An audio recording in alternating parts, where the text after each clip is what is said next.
I am 76 years old, and I have come to realize that silence can be more suffocating than noise, because silence leaves too much room for memory, for regret, for the echo of words once spoken by those you loved and trusted, words that return, in the middle of the night, like waves breaking against the shore of an old, tired mind. My name is George Whitaker.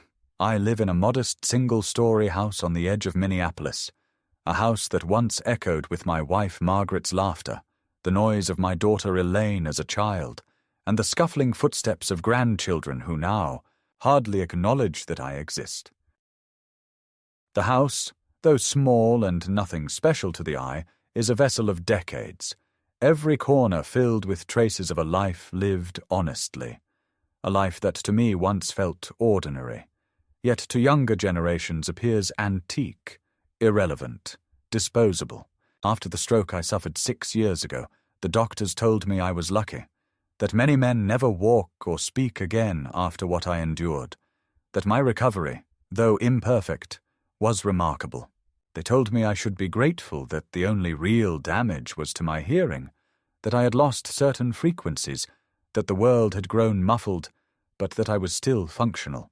They could not have known, or perhaps they simply did not care, that in my family's eyes this partial hearing loss was not simply a medical condition. It became a label, a convenient excuse to treat me as if I had one foot in the grave, as if I were already fading away, a burden to be managed rather than a man to be respected. My mornings are slow, deliberate, shaped by routines I cling to because without them, the days threaten to dissolve into shapeless time. I wake early, though I have no reason to anymore, and I sit by the kitchen window, making coffee the way Margaret used to, strong and slightly bitter, with a spoonful of sugar I pretend not to need but add anyway, out of habit and memory. The kitchen table still bears faint scratches from years of use, and sometimes, when the light slants in at the right angle, I can see Margaret's handwriting faintly preserved on a yellowed recipe card taped to the inside of the cupboard door. She's been gone 8 years, a sudden heart attack, swift and merciless, and I have never quite stopped expecting her to walk back through the door, scolding me gently for leaving crumbs on the counter, or telling me to get outside and take a walk before I grow roots in the chair. After she died, the center of gravity in our family shifted, and not in a way that left me steadier. Elaine, our only child, became distant, first politely detached, then openly dismissive, and eventually, after my stroke, cold in a way I had not thought possible from my own flesh and blood.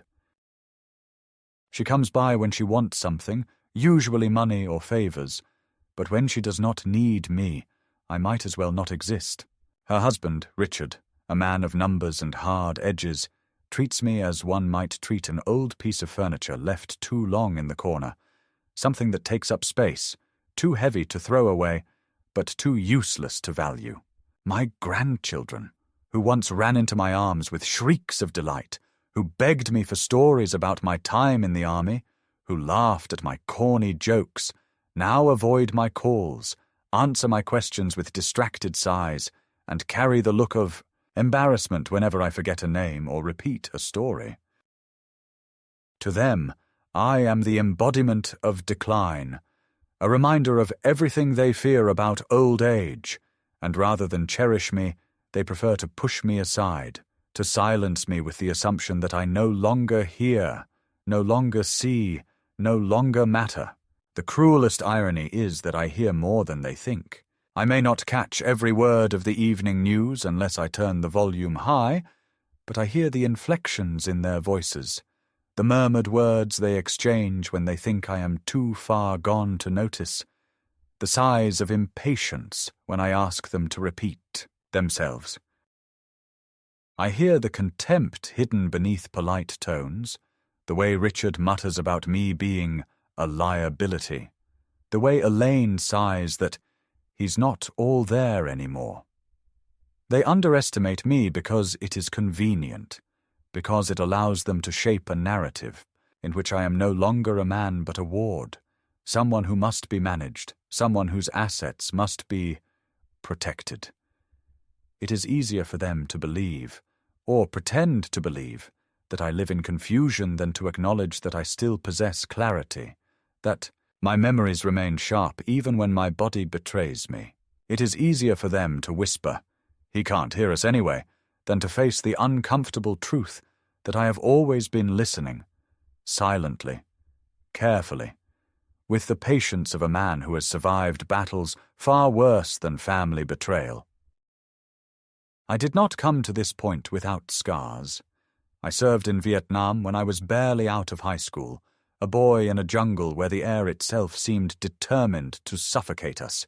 I returned home not as a hero, but as a man who had seen too much, a man who carried images and sounds that could not be shared with anyone who had not lived through them.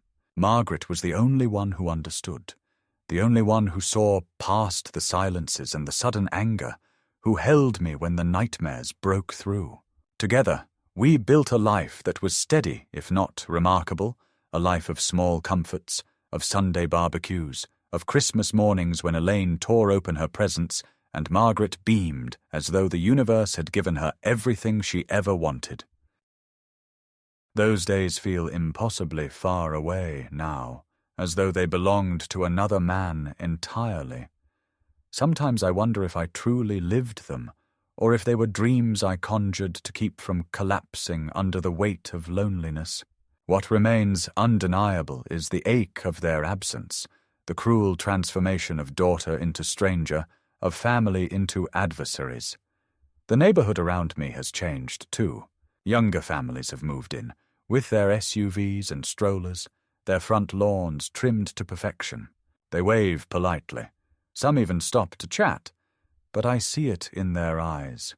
The same faint pity, the same assumption that I am a relic, a man waiting for his final chapter. They ask if I need help carrying groceries, as if I were incapable of lifting a bag. They speak too loudly, enunciating as though I were deaf, and I nod along, though inside I seethe. What they cannot know is that the real weight I carry is not in my arms, but in my heart, the heaviness of betrayal, of realizing that those you gave your life to would rather erase you than embrace you.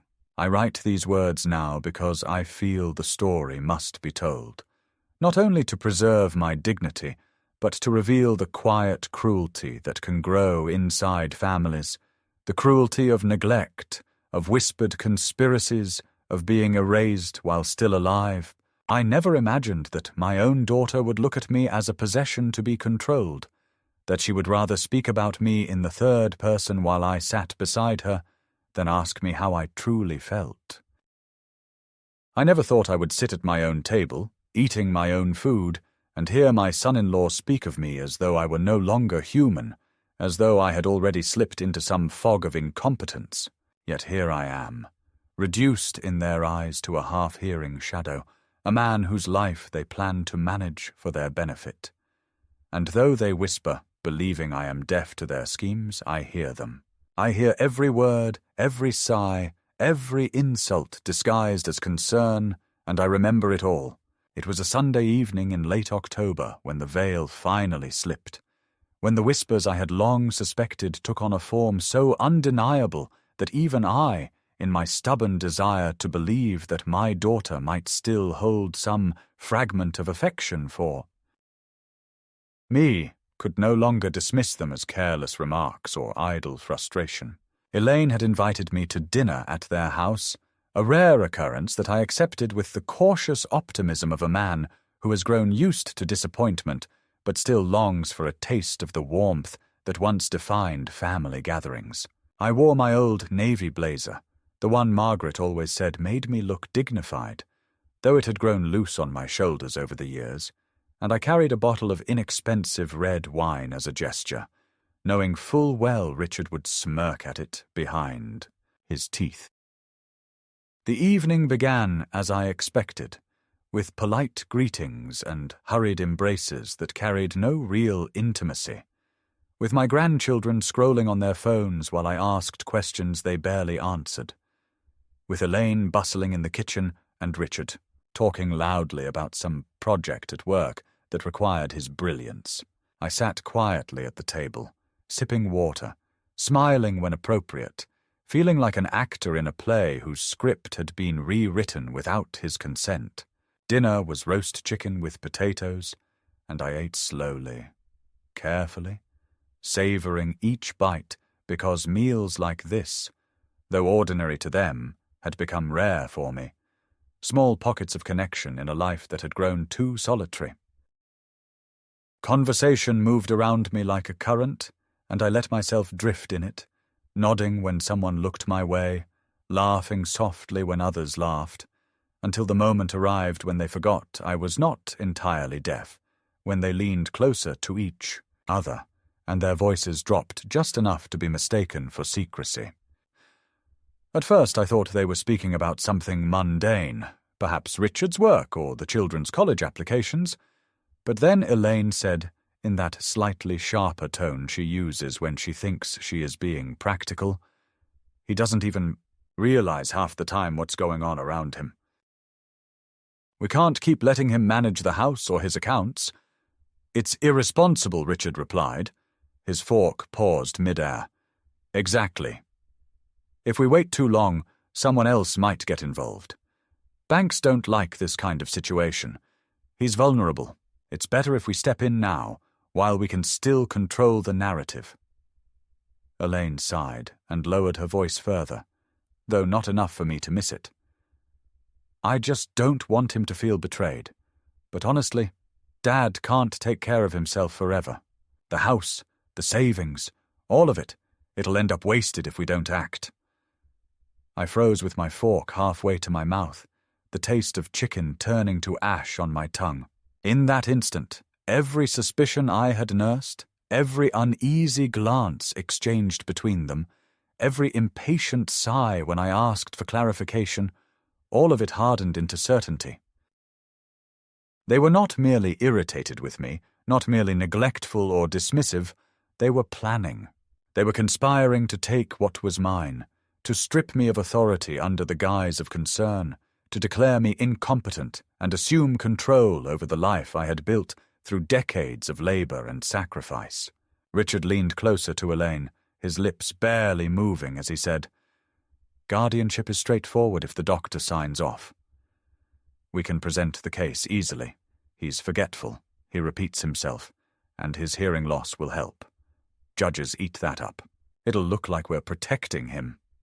Elaine nodded, her face set in determination that chilled me more than anger ever could. "He'll resist, of course, but once the papers are filed, it won't matter. We'll be in charge. We'll make the decisions. It's the best thing for everyone." I wanted to stand up, to slam my fist on the table, to shout that I heard every word and that they would never succeed. But something inside me held still. Some instinct honed from years of surviving not by reaction, but by patience, by waiting, by gathering evidence before making a move. Instead, I kept my expression placid, even slightly vacant, as though I were lost in thought or too tired to follow the thread of conversation.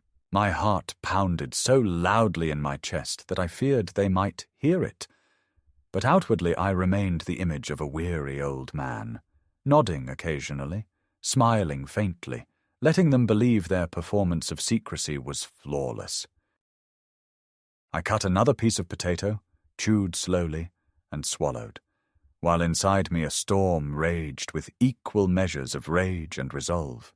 Later that evening, after dessert had been served and the grandchildren had retreated to their rooms, I sat in the living room with Richard as the television blared a football game.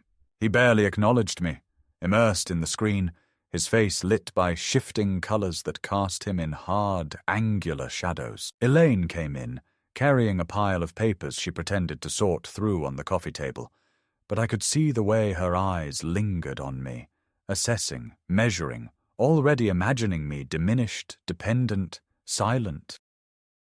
I excused myself early, pleading fatigue, and walked slowly down their front steps into the cool night air, the sound of leaves crackling underfoot, the weight of betrayal pressing heavier than the autumn chill. I clutched the railing, not because I needed support, but because the anger inside me threatened to unsteady my steps. When I reached my car, I sat for a long time with my hands on the steering wheel, staring at the empty street, listening to the faint hum of distant traffic. And I whispered aloud to myself, "So it's true. They mean to bury me while I'm still alive." That night, back in my house, I could not sleep. I paced the living room, the ticking of the clock loud in the silence, Margaret's photograph watching from the mantel as though she too were bearing witness to the cruelty of our only child. I replayed the words over and over in my head, the cold practicality with which they had spoken, as if discussing the sale of an old car or the disposal of worn-out furniture, not the fate of a man who had given them everything. I sat at the kitchen table until dawn, pen in hand, scribbling down every phrase I could recall, every detail of tone and expression, determined that if they chose to wage this war in whispers, I would answer with clarity. I would not confront them yet. I would not tip my hand. But from that night on, I began to carry a notebook in my jacket pocket, a small black leather-bound book, and whenever I was with them, I wrote, casually, discreetly, noting their words, their lies, their fabrications, all of it. They thought I could not hear. They thought I was already fading. But I was listening, I was recording, I was preparing. After that evening at Elaine's house, something inside me shifted permanently, as though the quiet suspicion I had lived with for years had crystallized into an iron certainty that no longer allowed me the comfort of doubt. And from that moment forward, every interaction with my daughter and her husband carried the heavy weight of anticipation, the knowledge that I was being scrutinized not as a father or even as a man, but as a case to be built, a narrative to be shaped, a problem to be solved through paperwork and signatures that would remove me from my own life. At first, the changes were subtle, the kind of small humiliations that might have gone unnoticed by someone less attentive. But I had spent decades as an accountant balancing ledgers down to the cent, and I knew how to recognize patterns, how to trace the lines between minor anomalies until they revealed the shape of a larger design.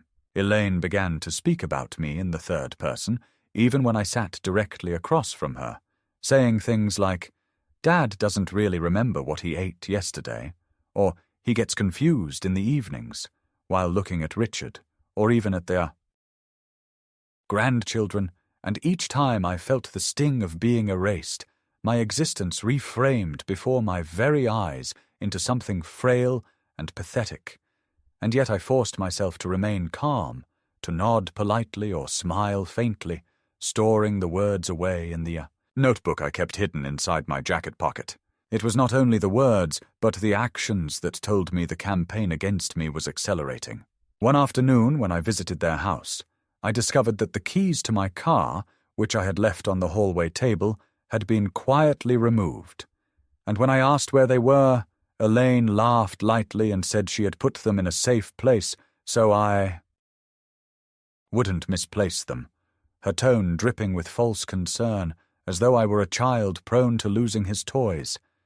And though I insisted I had never misplaced my keys in all my years, she patted my hand as if to calm me, her eyes sliding toward Richard, with a knowing look that made my stomach turn. Another time, while we were at a family dinner in a restaurant, Richard ordered for me without asking, telling the waiter that I shouldn't have red meat because of my condition, though I have never been diagnosed with anything of the sort. And when I protested quietly, Elaine leaned across the table and whispered, with that tight smile plastered on her face, "Dad, don't make a scene. Everyone will think you're confused again." I chewed the bland fish dish in silence, the laughter of my grandchildren ringing in my ears as they joked about how Grandpa Zone's out sometimes, each word hammering deeper into my chest, and still I made no outburst, because every insult, every denial of my agency, every false story they told about me, became another line in my record, another thread in the rope I would use to pull their deception into the light when the time came. The neighbors began to treat me differently as well, which told me Elaine had started spreading her narrative beyond the confines of family walls. Mrs. Cartwright from next door approached me one morning as I struggled with the garbage bin and asked in a tone far too sweet, "George, do you need me to help you with things around the house? Elaine mentioned you've been having some memory trouble." I froze, the sunlight glaring against the bin's metal edge, and forced a smile, replying that I was fine, though inside I felt the sharp cut of betrayal deepen. My daughter had begun building her case not only with whispers at the dinner table, but with carefully seeded rumors in the neighborhood, creating the impression of a man slipping into incompetence. Soon after, the mailman paused at my porch to ask if I had thought about arranging someone to collect my mail for me, in case I forgot. His casual tone carrying the unmistakable trace of a story planted by someone close. I realized then that they were not only preparing documents, but preparing the world, ensuring that by the time papers were filed, no one would be surprised to hear that old George Whittaker could no longer manage on his own. What hurt the most was how naturally the grandchildren absorbed these narratives, how easily they began to treat me as fragile, laughable, diminished. My grandson Matthew once snatched the salt shaker from my hand at the dinner table, chuckling that Grandpa doesn't remember the doctor told him no. Salt, though no doctor had ever said such a thing, and my granddaughter Lily rolled her eyes one afternoon when I asked about her college plans, saying, "I already told you, Grandpa, don't you remember?" Though I was certain she had never told me. They were rehearsing lines given to them by Elaine and Richard, repeating fabrications until they became truths in their young minds, truths that painted me as forgetful, incompetent, a relic to be tolerated rather than respected. I could not even bring myself to blame them fully, for children believe what their parents teach them, and their parents had decided that my legacy would be one of decline rather than strength. Still, each word lodged inside me like a splinter, and I wrote them all down in my notebook, filling pages with the quiet cruelties that others might dismiss as harmless family teasing, but which I recognized as calculated steps in the slow suffocation of my independence. The first true blow came when I discovered that Elaine had spoken to my doctor without my knowledge, requesting copies of my medical records and asking leading questions about whether he had noticed cognitive decline. The doctor, an overworked man, who had always been kind enough but rarely paid much attention beyond the basics, mentioned it to me casually during a checkup, saying, "Your daughter is very concerned about you, George. She's worried you might not be able to handle things much." Longer I felt my throat tighten as I forced a neutral smile and replied that it was good she cared, while inside I was screaming at the violation, the invasion, the way she twisted concern into a weapon. That night, I copied down every detail into my notebook, and for the first time I began to consider whether simply recording words would be enough, whether I might need to seek help from someone outside the family, someone who could witness the growing storm before it consumed me entirely. But still I waited, because waiting was my only advantage, because if I revealed too soon that I was listening, that I was aware, they would change their tactics, they would grow cautious, and I needed them to believe in their own deception long, enough to build their case fully, to commit themselves so completely to the lie that there would be no retreat when I chose to expose them. The nights grew longer as I sat at my kitchen table, my pen scratching furiously across the pages, my heart aching with the weight of isolation. Sometimes I spoke aloud to Margaret's photograph, telling her what was happening, imagining her voice in return, firm and steady, telling me to endure, to be strong, to let them think they had the upper hand until the moment came to strip it away. And though there were times when exhaustion made me wonder if perhaps I was mad, if perhaps they were right and I was losing pieces of myself, each morning I awoke to the same clarity. I heard them, I remembered, and I would not let them bury me alive. The breaking point came on a grey Thursday morning in late November, when a letter arrived in my mailbox that confirmed everything I had feared. A letter printed on heavy legal paper, stamped with the seal of the county court, and addressed not to me, as a respected citizen or even as a patient in need of care, but as the subject of a petition for guardianship filed by my own daughter and her husband. My hands trembled as I unfolded the pages, the words blurring slightly as my eyes moved over them. But the meaning was clear enough. Elaine and Richard had formally requested that the court declare me incompetent to manage my own affairs, citing medical concerns, memory lapses, and diminished hearing as justification for granting them full authority over my finances, my property, and even my medical decisions. Reading those lines, I felt a mixture of rage, despair, and something like vindication, for the whispers had now become a written accusation, an official declaration of their intentions, and though the betrayal cut deeper than any wound I had, suffered on the battlefield or in life, it also steeled me, hardening my resolve in a way that mere suspicions never could. The days leading up to the court date were filled with a surreal quiet, as though the world itself were holding its breath.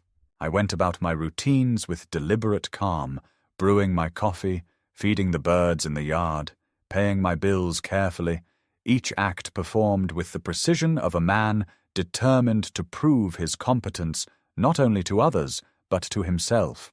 At night, I gathered my notebooks, spreading them across the kitchen table like battle plans, reading over the lines I had written in cramped handwriting, phrases recorded verbatim from conversations where they believed me deaf. He doesn't need to be handling money anymore. Dad forgets things all the time. We'll get control soon. Each phrase was a weapon, sharpened by patience, and I copied them neatly into a separate journal, preparing to present them if the chance arose. I even practiced in front of the mirror, speaking slowly and clearly, reminding myself that clarity was my greatest defense, that if I faltered or appeared confused for even a moment, it would be seized upon as proof of their accusations. When the day of the hearing arrived, I dressed with care, wearing my best suit, the one I had saved for weddings and funerals, and I stood in the hallway of the courthouse feeling the weight of history pressing down on me, the ghosts of those who had fought battles of justice in rooms like this, whispering that dignity was its own form of armor. Elaine and Richard stood across the hall with their lawyer, speaking in hushed tones, glancing at me with the smug assurance of people who believe victory is already theirs. Elaine's expression carried an edge of concern painted over with a veneer of self-righteousness, while Richard exuded cold efficiency, his eyes flicking over me as though I were a number on a spreadsheet.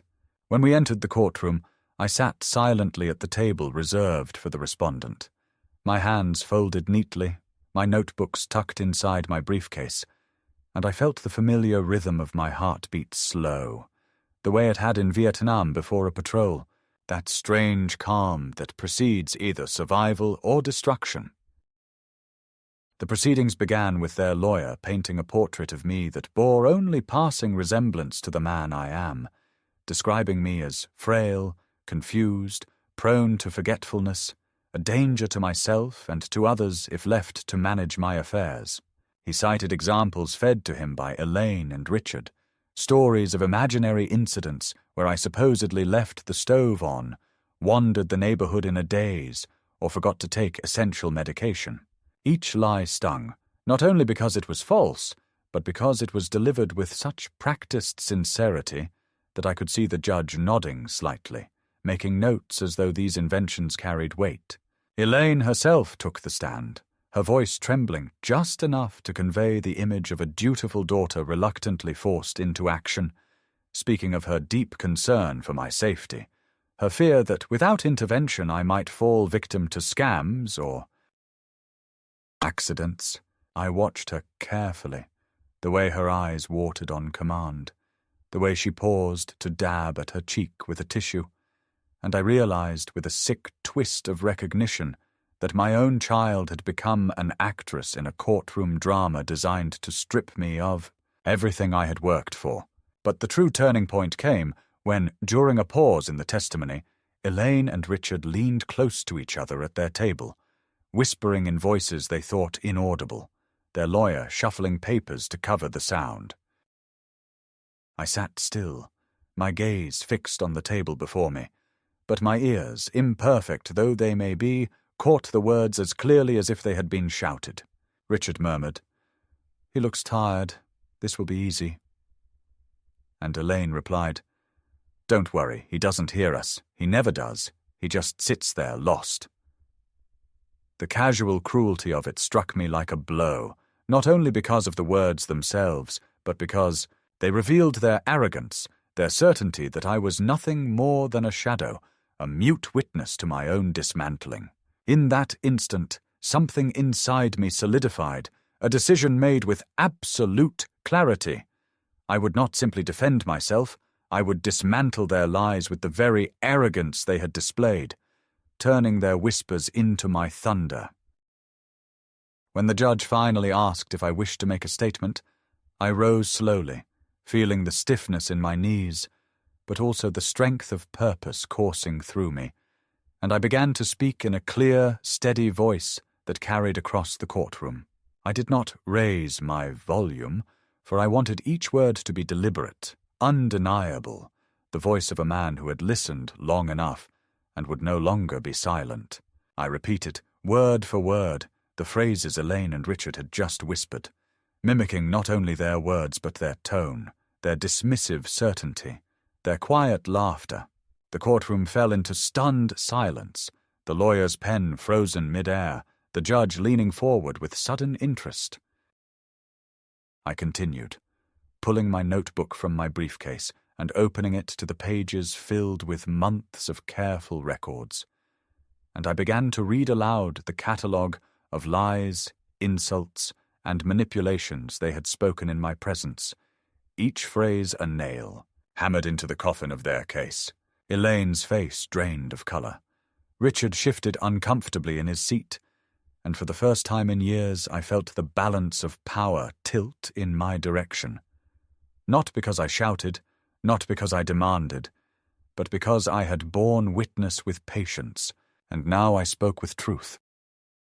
The courtroom silence after I spoke those words hung heavy, as though every person present had suddenly realized that the script they expected to witness had been torn apart, and while the judge scribbled notes with renewed intensity and the opposing lawyer shuffled his papers in frantic disarray, I felt a clarity I hadn't felt in years, a strange kind of triumph that came not from victory achieved, but from survival earned through patience and endurance. Yet what followed in the days and weeks after that hearing proved that the battle was far from over, for Elaine and Richard, humiliated by the exposure of their whispers and the unveiling of their lies, did not retreat quietly into shame, as a part of me had naively hoped.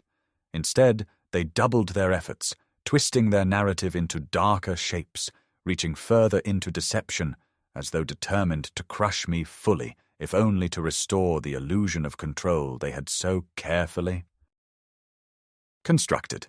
It began with their sudden escalation of medical claims, a barrage of documents and statements presented to the court that supposedly demonstrated my decline, pages filled with the signatures of doctors I had not seen in years, vague phrases about possible early cognitive impairment, and speculative notes suggesting that the patient may not reliably recall recent events. At first glance, these documents carried the appearance of authority, but when I examined them closely, I saw the cracks, dates that did not align with my appointments, signatures that looked hurried and suspicious, and phrases so general that they could have been copied from any medical textbook. Still, the sheer weight of paperwork created the illusion of substance, and I could see that the court, already conditioned to believe stories of decline in men my age, was tempted to lean on the comfort of written reports rather than the inconvenient clarity of my testimony. Elaine and Richard also turned outward, beyond the courtroom, planting their narrative in the fertile soil of community gossip. Neighbors who once greeted me with casual politeness began to tilt their heads with pity when they saw me, offering to fetch my groceries or suggesting that I might consider moving into assisted living for my own good. At church, whispers floated.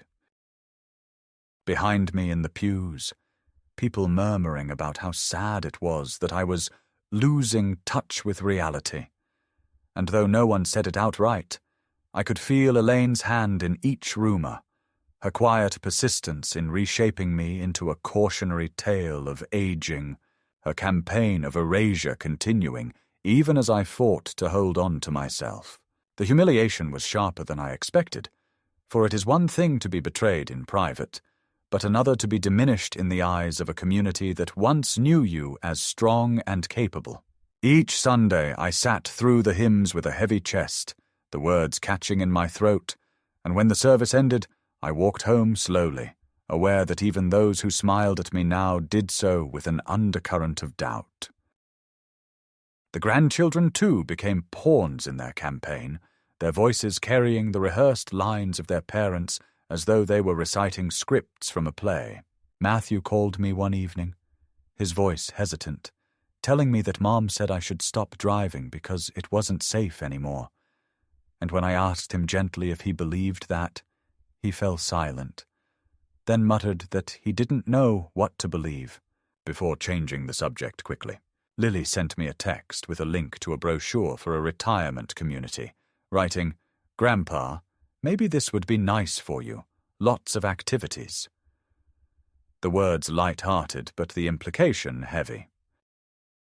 I realized then how deeply Elaine had woven her narrative, how she had enlisted her own children not through cruelty, but through the manipulation of concern, teaching them to see me not as the man who once lifted them onto his shoulders, who taught them to ride bikes and told them stories by the fireplace, but as a fragile relic in need of supervision.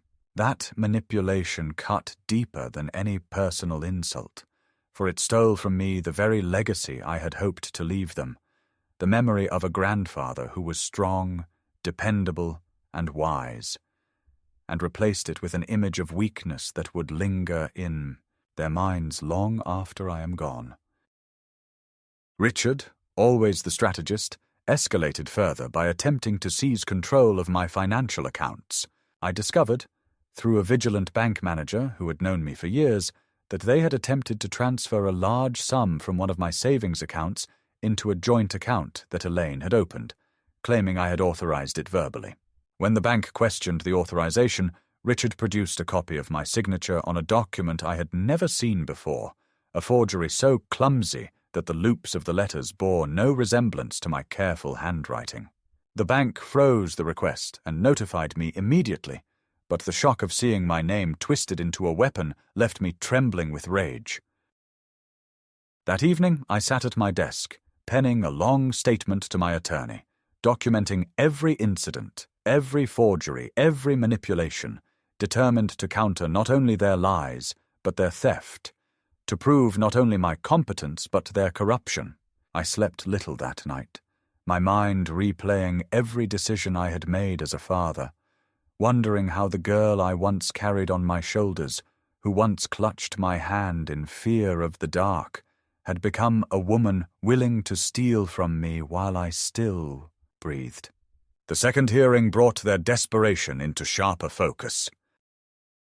Their lawyer presented a witness, a neighbor who claimed to have seen me wandering in confusion down the street one evening, though I knew exactly what he was referring to, the night I had walked after dinner, taking the long way around the block to clear my mind.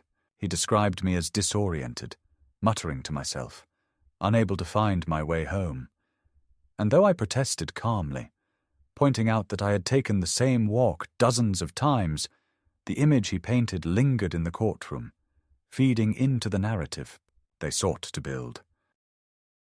When I took the stand again, I forced myself to speak with calm authority, recounting the details of that walk with precision, noting the time, the streets, the houses I passed, even the dogs I had seen barking behind fences.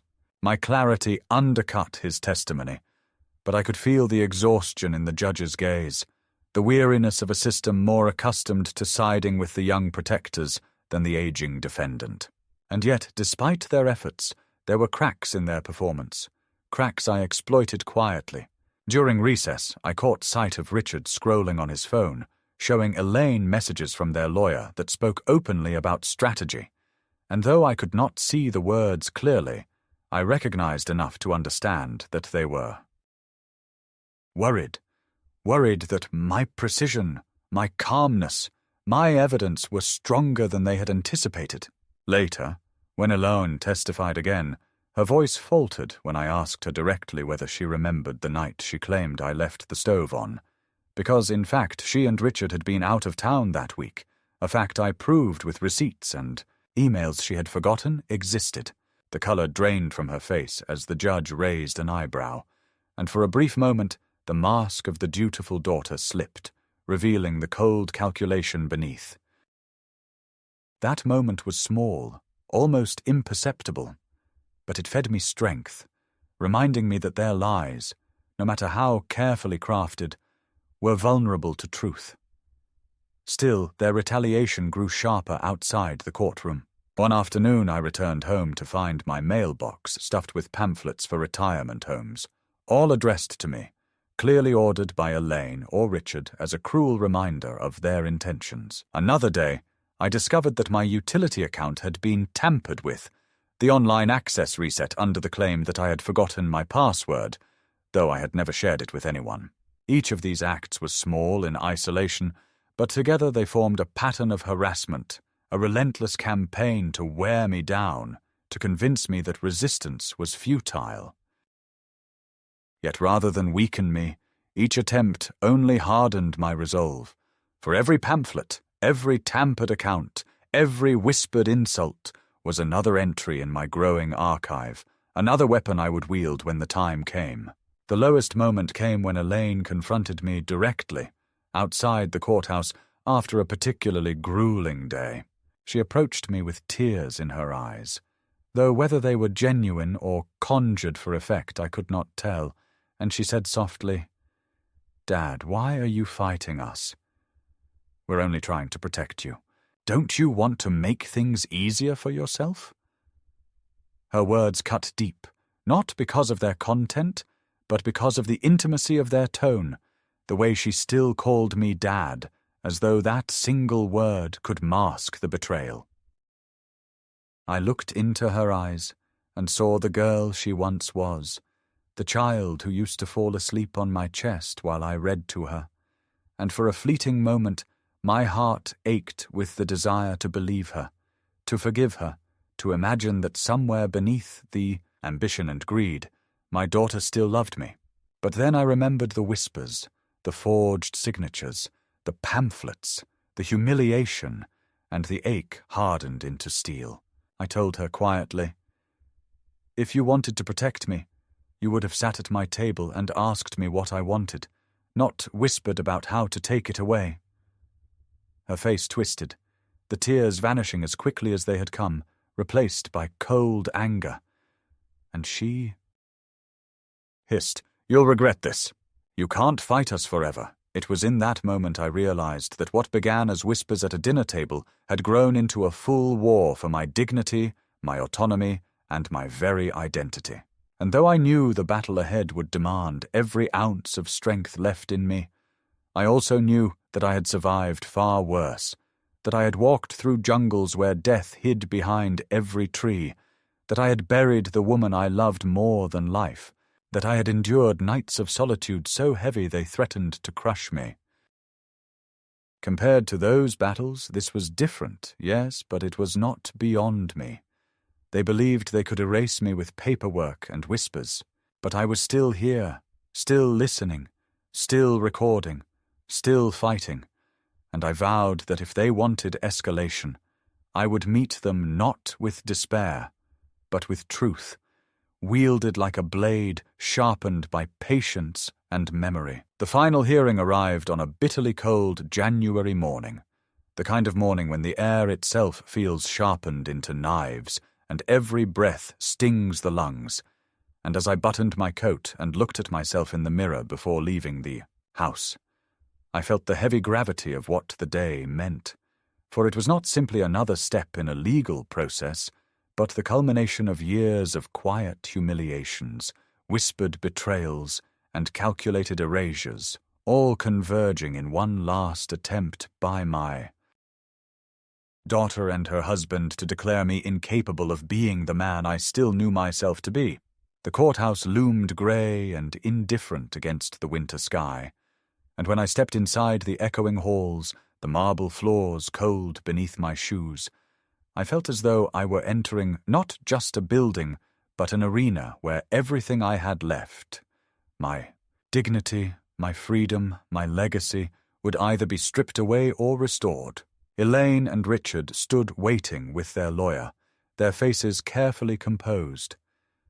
But I could see in Richard's narrowed eyes and Elaine's clenched jaw that their patience was fraying, that the weeks of resistance had chipped at their confidence.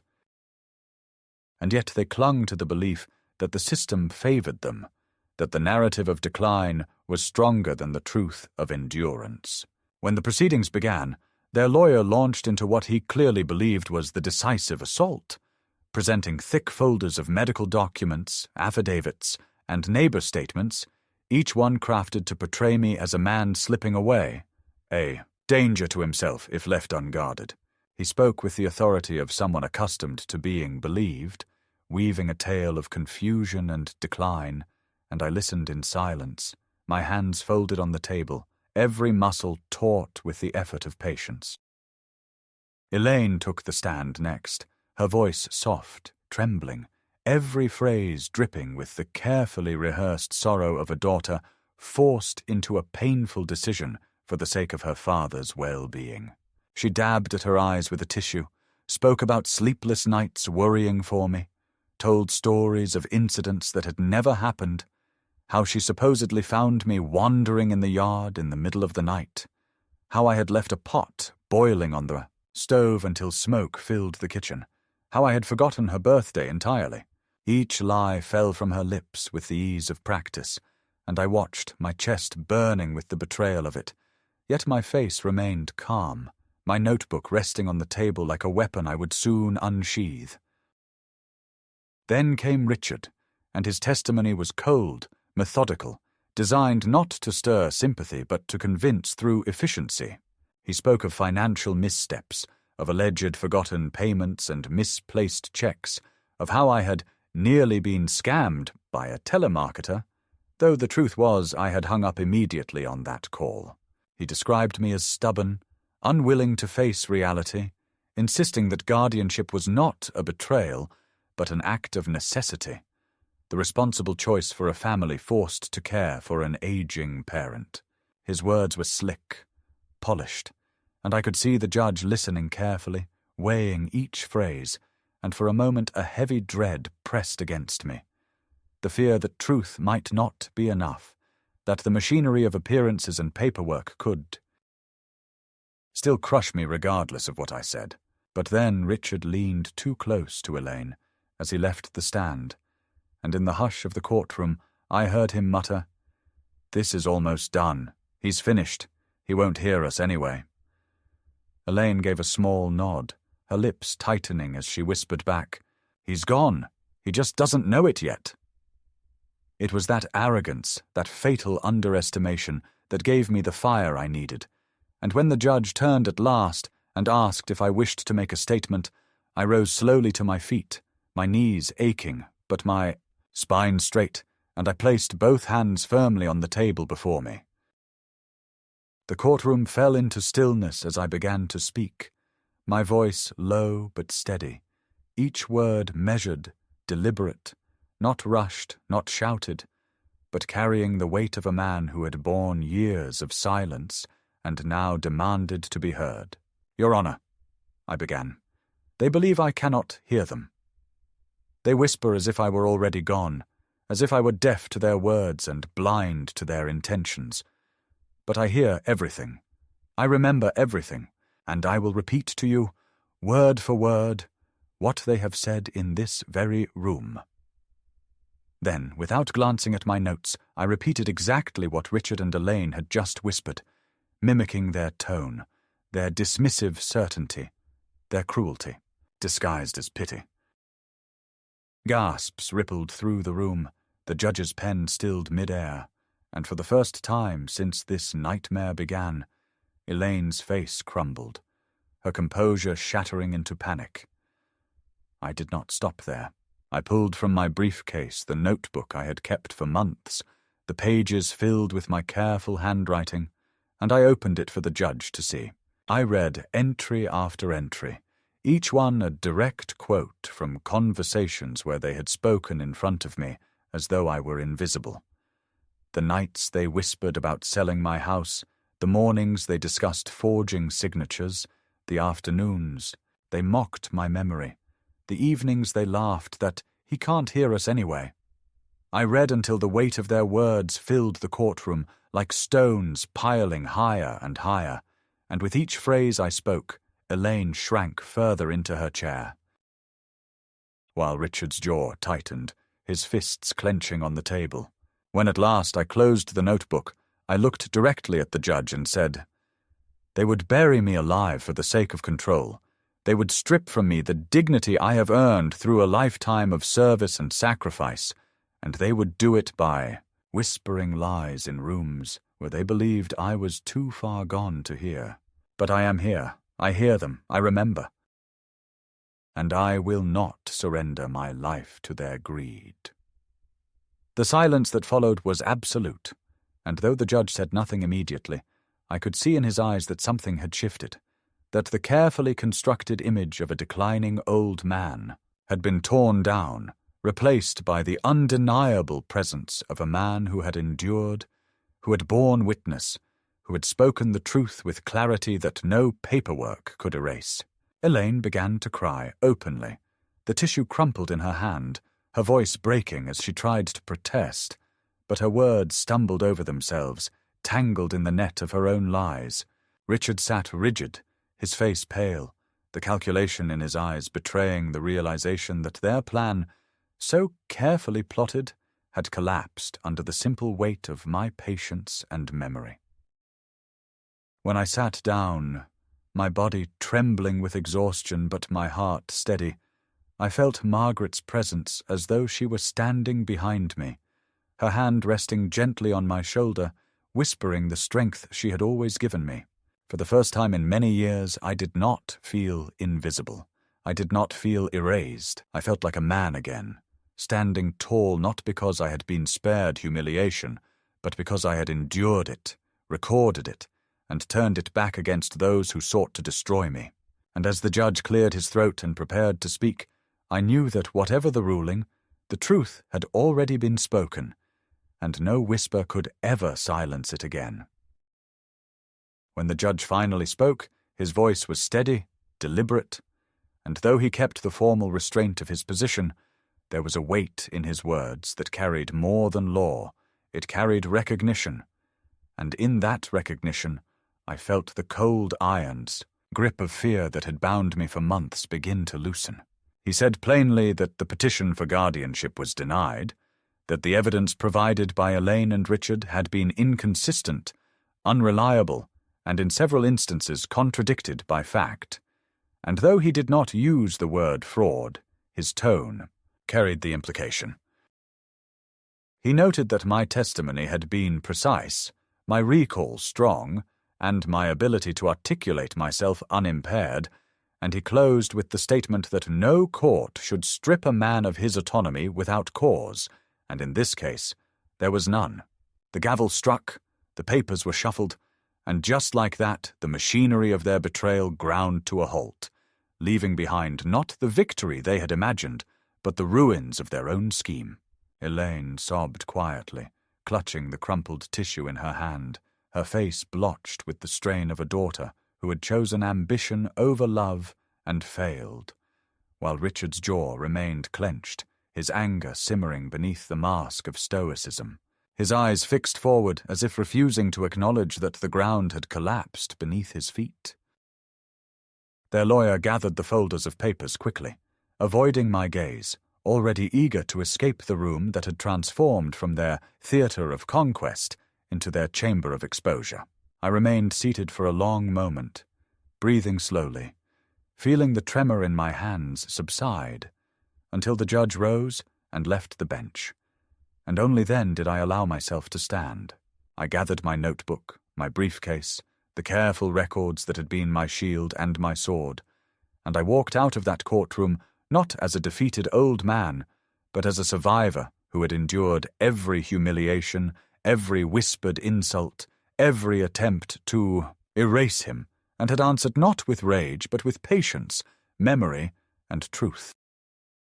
Outside the air was sharp and bright, the winter sun low against the horizon, glinting off the courthouse windows, and as I stood on the steps, the cold biting at my face, I felt a strange calm, not triumph, not joy, but something quieter, deeper, the restoration of dignity. Elaine and Richard hurried past me without a word, their footsteps quick, their faces turned away, and I did not call after them, for there was nothing left to say. Blood ties had been broken long before this day, in whispers and schemes, in signatures forged and stories invented, and though the law had sided with me, the bond of family had already dissolved into something unrecognizable. They had shown me who they were, and I could not unsee it. That night, I returned home to my quiet house, the walls lined with photographs of a life that seemed impossibly distant, yet still mine to claim. And I sat at the kitchen table with a cup of coffee, the notebook before me, its pages filled with the record of betrayal. I did not burn it, as some might have, nor did I place it on a shelf to gather dust. I left it open, the words staring back at me, not as a wound, but as a testament, proof that even when they whispered that I could not hear, I listened. Even when they believed I was fading, I remembered. Even when they thought they had erased me, I endured. I thought of Margaret, of how she would have smiled at my stubbornness, how she would have reminded me that justice is not always loud, but often steady, carried in the quiet insistence of truth. I whispered aloud into the stillness, "We did it, love." We held on. In the weeks that followed, I received calls from neighbors, some apologetic, some curious, each of them realizing that the stories they had believed were not truths, but inventions. At church, people looked at me differently, not with pity, but with a kind of respect tinged with discomfort, as though they had been complicit in my erasure and now struggled to reconcile it. My grandchildren did not come around, and perhaps they will not for some time, for the version of me their parents built in their minds will take years to undo, if it ever does. But I no longer ache for their approval as I once did, for I have learned that dignity does not come from the validation of others, but from the refusal to surrender it when threatened. I made one final decision in the aftermath, one that brought me both sorrow and release. I rewrote my will, not out of vengeance but out of clarity, removing Elaine and Richard as beneficiaries, ensuring that what I leave behind will not reward betrayal. Instead, I named a Veterans Foundation and a scholarship fund for children in need, knowing that even in death, my legacy will not be defined by those who sought to strip me of my worth, but by acts that affirm it. Perhaps one day Elaine will understand what she lost, but that is no longer my burden to carry. Now, in the quiet of my days, I rise each morning, make my coffee, and sit by the window with a steady heart. I feed the birds, watch the snow drift across the yard, and I allow myself to breathe without the weight of their whispers pressing down on me. For the first time in years, I feel not erased but present, not diminished but whole, and though I know that time will still take its toll, as it does with all men, I will meet it on my own terms, with my memory intact, my dignity unbroken, and my voice still clear. They whispered that I could not hear, But in the end, I repeated every word, and in that act I reclaimed myself, not only in the eyes of the court, but in the quiet sanctuary of my own soul.